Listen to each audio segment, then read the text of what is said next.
Hello bankers, welcome back. आज के session के अंदर हम लोग बात करने वाले हैं Indian economy and Indian financial system के बारे में। ओके, सो क्या की टेकअवेज रहे हैं from 2023 examination as well as June 2024 examination. Course curriculum आपका क्या रहता है, और अगर आप इसको पहली बार पढ़ रहे हैं तो कैसे आपका अप्रोच क्या होना चाहिए, ठीक है। और कैसे आप अक्टूबर 2024 एग्जामिनेशन के लिए इस पर्टिकुलर सब्जेक्ट को आपका प्रिपेयर कर सकते हैं, बेस्ट बुक कौन सा है, मॉड्यूल वाइज स्ट्रेटेजी क्या होना चाहिए, वो सारी चीजें जिनको आज के इस पर्टिकुलर सेशन में हम लोग डिस्कस करने वाले हैं, ठीक है। तो गाइज अगर हम लोग बात करें Indian economy and Indian financial system की, so this entire course curriculum is divided between two part. One is Indian economy, तो जहां पे आपको इंडियन इकोनॉमी से रिलेटेड आपका या जो इकोनॉमिक कॉन्सेप्ट्स आपके उनसे रिलेटेड एरियाज देखने के लिए मिलेंगे। Second part is financial system. Okay, module C and module D is all about the financial system, financial product types and others, right.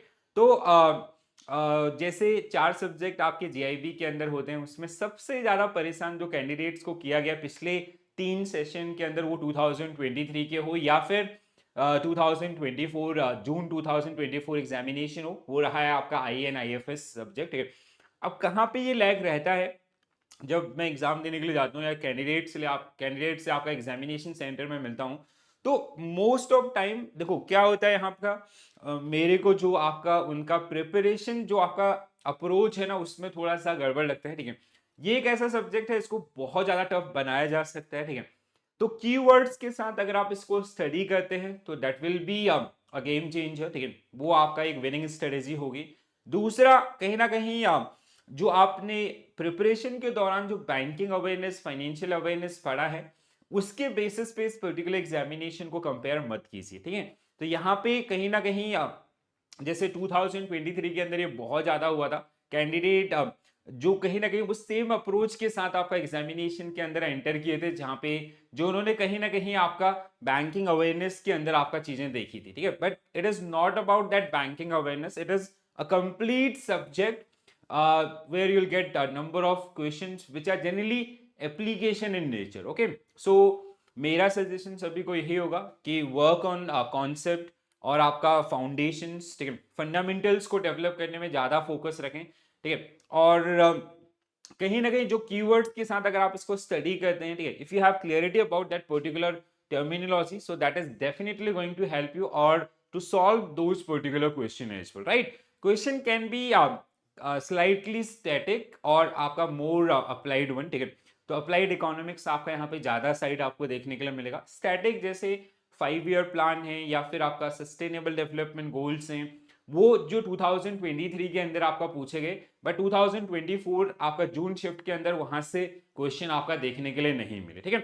तो क्या है कोर्स करिकुलम, मॉड्यूल में आपके कौन कौन से यूनिट्स हैं और उन यूनिट्स को आपको कैसे पढ़ना है, ठीक है। और बुक की अगर हम लोग बात करेंगे, again I will suggest this particular book, but ये इंडियन इकोनॉमी है, इकोनॉमिक सब्जेक्ट है, थोड़ा सा अपडेट्स आपके होते रहते हैं। तो कहीं ना कहीं आपके सराउंडिंग जो भी अपडेट्स आपका चल रहे हैं, वो यूनियन बजट से रिलेटेड हो या फिर अदर कोई गवर्नमेंट रिपोर्ट्स हो या कोई स्कीम से रिलेटेड एरियाज हो, तो उनको आपको कहीं ना कहीं अपडेट भी आपका करना होता है, ठीक है। तो बेसिकली जो रिपोर्ट्स आपके हैं वो आपके अपडेटेड होने चाहिए। So you can go for this particular book, this book will cover about at least 80% of content, ठीक है। Why I am saying 80%, other subject में मैं आपको 90 प्लस आपका बोलता हूँ, तो यहाँ पे कुछ ना कुछ अपडेट्स आपके होते रहते, so you have to cater those particular update also, right. चलो, तो स्टार्ट करते हैं विद मॉड्यूल ए। तो सबसे पहले हम लोग बात करेंगे मॉड्यूल ए के बारे में, ठीक है। सो विच इज इंडियन, अगर हम लोग बात करें Indian economic architecture, so this is your module A which include overview of Indian economy, feature of Indian economy, economic planning important है, भले ही 2024 जून शिफ्ट के अंदर क्वेश्चन नहीं थे, but again it is very important, ठीक है। सेक्टर ऑफ इंडियन इकोनॉमी, ठीक है। इसके अलावा priority sector, again very important one, ठीक है। तो जिसपे काफी ज्यादा काम हो रहा है, ठीक है। Infrastructure including social infrastructure, globalization impact on Indian economy, economic reforms, very very important है। Foreign trade policy, foreign investment and economic development, again very important one, ठीक है। इंटरनेशनल ऑर्गेनाइजेशंस, ठीक है। Climate change, sustainable development goals, ये part खासकर बहुत पूछा गया था 23 के अंदर। Issue facing Indian economy, again very important, ठीक है। तो मॉड्यूल ए आपका जो कहीं ना कहीं इंडियन इकोनॉमी और उसके वेराइटीज, उसके टाइप्स और इंडियन इकोनॉमी का जो स्टेटस है, करंट स्टेटस है, उनसे रिलेट करता हुआ आपको देखने के लिए मिलेगा। मॉड्यूल बी आपका जहां पे economic concept related to banking and finance, तो जहां पे बहुत सारे ऐसे टॉपिक्स आपको मिलेंगे, जैसे demand and supply was the favourite one in June 2024 examination, ठीक है। तो जिसमें आपका fundamental of economy, macro and micro economy बहुत बार पूछे जाते हैं, ठीक है। टाइप्स ऑफ इकोनॉमीज अगेन काफी इंपॉर्टेंट है। डिमांड एंड सप्लाई आप लोगों ने अभी जिन्होंने पेपर दिया होगा तो उन्होंने काफी सारे अप्लाइड क्वेश्चन यहाँ से देखे होंगे, ठीक है। Money supply and inflation again very important one, ठीक है। थ्योरीज ऑफ इंटरेस्ट क्वेश्चन पूछे जाते हैं, ठीक है। Business cycle again important one and easier one, ठीक है। Fiscal policy, monetary policy again very very important one and easier side. National income important concept. Union budget, so जहां पे आपका यूनियन बजट, आपका जो अनाउंसमेंट्स हैं, ठीक है। इस बार आपका इंटरिम बजट था तो क्वेश्चन नहीं पूछे गए, बट आने वाले समय में आपके कहीं ना कहीं इनसे रिलेटेड क्वेश्चन भी आपको देखने के लिए मिलेंगे, ठीक है।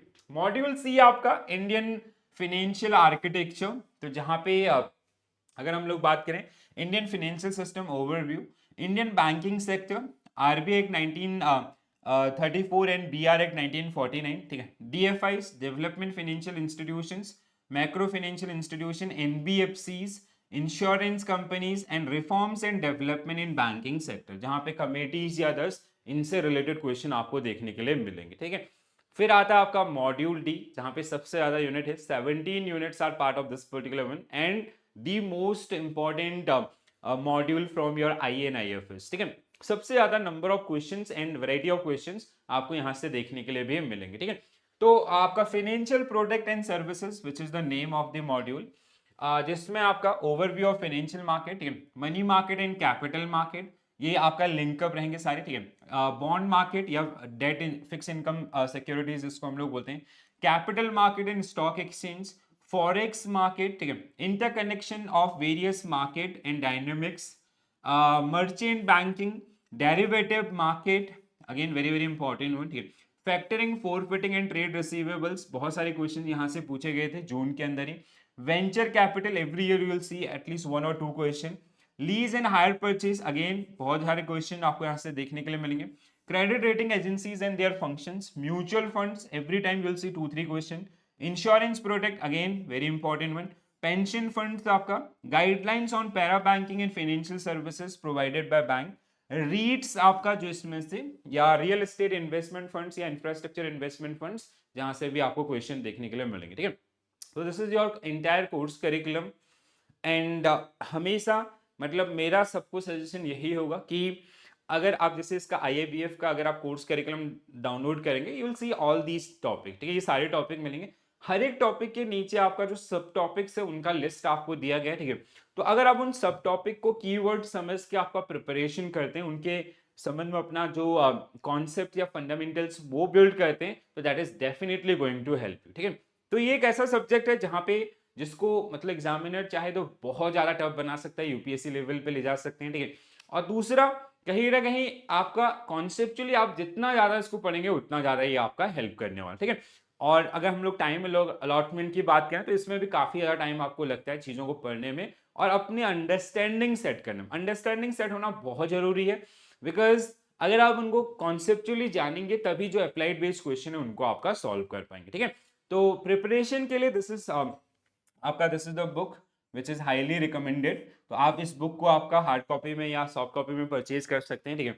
और या फिर जो मैं आपको हमेशा बोलता हूँ कि ऐसा कंटेंट ढूंढिए कि जो इसका समरी काइंड ऑफ आपको मिल जाए, कॉन्सेप्ट वाइज आप इनको समझ लें, तो that is help going to help you, ठीक है। और ये एक ऐसा सब्जेक्ट है ना, जैसे अगर आप रेगुलेटरी बॉडीज के लिए भी जाते हैं तो वहां पे भी आपको कहीं ना कहीं हेल्प करने वाला है। सो फोकस की आप इस पे अच्छे से स्टार्ट कीजिए, ठीक है। जो कैंडिडेट आपका अभी जून के अंदर इस पर्टिकुलर एग्जामिनेशन को क्वालिफाई नहीं किए गए, नहीं कर पाए किसी भी रीजन से, टाइम नहीं दे पाए थे या अदर कोई भी रीजन है, ठीक है। तो माय सजेशन इज कि स्टार्ट फ्रॉम द स्क्रैच, ये सोच के बैठिए कि कुछ भी आपने इसमें नहीं पढ़ा है, कीवर्ड्स उठाइए, वन बाय वन आपका टॉपिक वाइज टॉपिक आपका प्रिपरेशन करना स्टार्ट करें, मेक योर ओन नोट्स, उनको रिवाइज करेंगे, देन आपका एमसीक्यूज एंड जो अदर क्वेश्चंस इनके ऊपर बनते हैं उनको बार बार प्रैक्टिस करोगे तो वो आपको काफी ज्यादा हेल्प करेगा, ठीक है। तो आई होप सबको सारी चीज़ें समझ में आई होंगी। तो IANIFS का कोर्स करिकुलम क्या है और क्या आपका अप्रोच होना चाहिए, ठीक है। इसके अलावा अगर हम लोग बात करें टाइम अलॉटमेंट, जो नए कैंडिडेट हैं बिल्कुल भी ऐसी गलती ना करें इन टॉपिक को देख के कि आपका जो जनरल अवेयरनेस या बैंकिंग अवेयरनेस हुआ करता था वही सेम कंटेंट है, तो इस थॉट के साथ प्रिपरेशन बिल्कुल भी ना करें, स्टार्ट फ्रॉम द स्क्रैच। सो अगर आप टॉपिक टू टॉपिक जाएंगे तब आप चीज़ों को बिल्ड कर पाएंगे, ठीक है। बहुत बड़ा सिलेबस है, अगर आप कीवर्ड्स वाइज इनको स्टडी करते हैं, ठीक है। I'll come up with the session based on 23 and 24 memory based question, वो थोड़ा सा आपको गाइड करने में और ज़्यादा मदद करेंगे, right. So I hope this is clear to all of you guys. If you're new to my channel, please do subscribe and do share with your friends. ठीक है, those who are preparing for GIB examination October 2024, right? So I'll see you soon with a detailed video also. So bye bye, take care all, have a nice day. Thank you.